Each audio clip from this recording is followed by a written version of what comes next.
would say my favorite ones are always very positive because, I mean, EA's job is kind of crazy, right? There's lots going on. You need to multitask, you need to juggle a whole lot of things. And you know, when life gets hard, it's always good to be a bit positive. So the one trait that's consistent on the best performing EAs is that they're always very positive. Being organized is really important. Like I myself, I rely on my EAs to organize my day. So effectively they're my boss because they tell me where to go. So they could, like, you know, put something on my calendar and say, you know, go to the dump yard, you know, next door, and I would literally see it, dump yard next door, I'm getting into my car and I'm driving. So, you know, making sure that other people are available, making sure that if someone cancels on a meeting, something happens, right? Like there's a replacement meeting, or they optimize my day.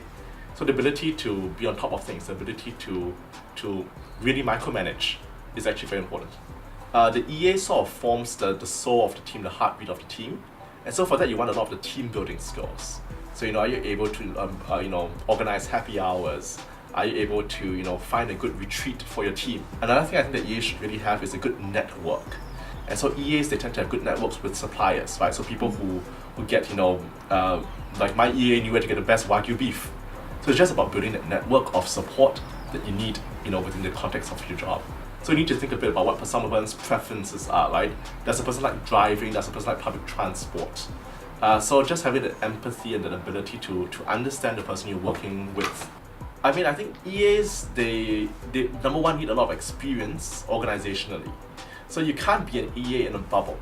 So you need to know how organizations work. You need to know, you know, power structures. You need to know hierarchies and all. And understanding that is, you know, it's not something from an entry-level job. You can't come up out of college and do this job. I think that you need to have a certain sense of human beings and sense of how human beings work. You know, sense of people's motivation, sense of people's hot points and things like this. And that really just comes from the experience, right? On having seen people work with people in a professional environment to figure out, you know, what are the okays, what you can do, what you can't do. I mean, so all Microsoft Office, very, very important, especially Outlook, because that's where all the calendaring happens. Business gets more global. You need to be really good at travel planning. So I'm often on a plane. I'm on a plane, you know, once every 6 weeks.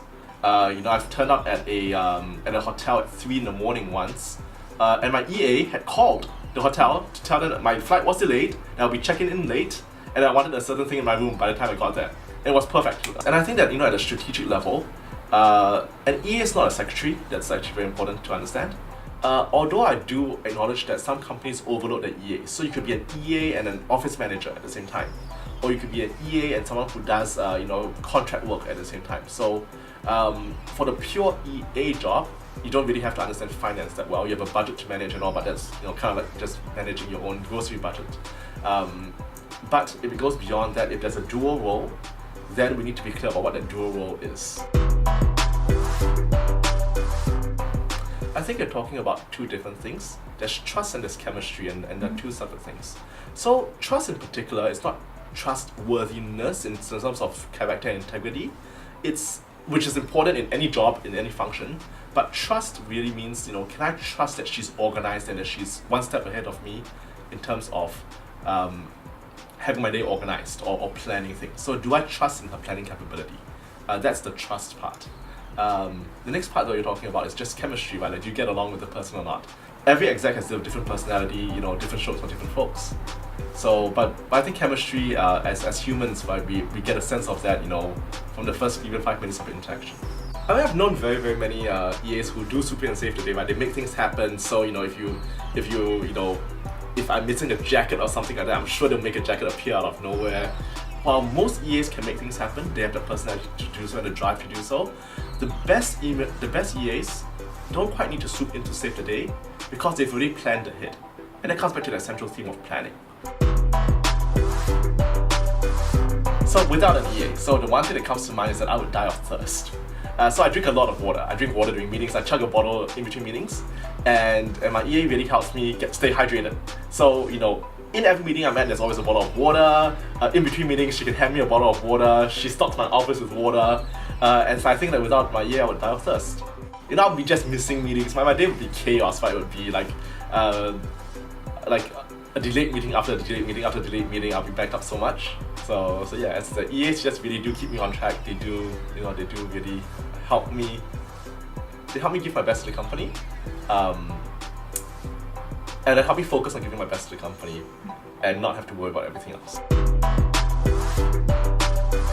So my EA is also kind of like my work mom. She does love me, she does dote on me a lot. And so I'm single, and she was like, Colin, you need to go get married. And then she starts like, asking me, like she has photos of me from different company events, and she starts like shopping me around to these different people, and she starts setting me out on dates, which is really interesting. And sometimes I'm like, there's this girl, perhaps, might not be a good fit, so I'm like, something, I'm not really free on Wednesday night to go out with her. And she comes back and she's like, no Colin, I control your calendar and you are free on Wednesday night. And so she calls me out on that. I'm like, oh god, so I do turn up for these days, I do go for them. But yeah, that was above and beyond the Call of Duty. I mean, there is obviously a very wide band in terms of EAs from more junior to more senior. In Silicon Valley, I think. Even in Silicon Valley, there's a whole wide band in terms of who's you're supporting and all. But I mean, EAs get, can easily command 100k plus. So it's as I said, it's not a secretary. It is a professional job. It is, you are keeping someone, you are managing the most precious resource of what someone has, which is the person's time. So you do need to. It is a very substantial job. It's a very high value add job. I've got a better advice than this, but the first thing that comes to mind is be prepared for a world of pain.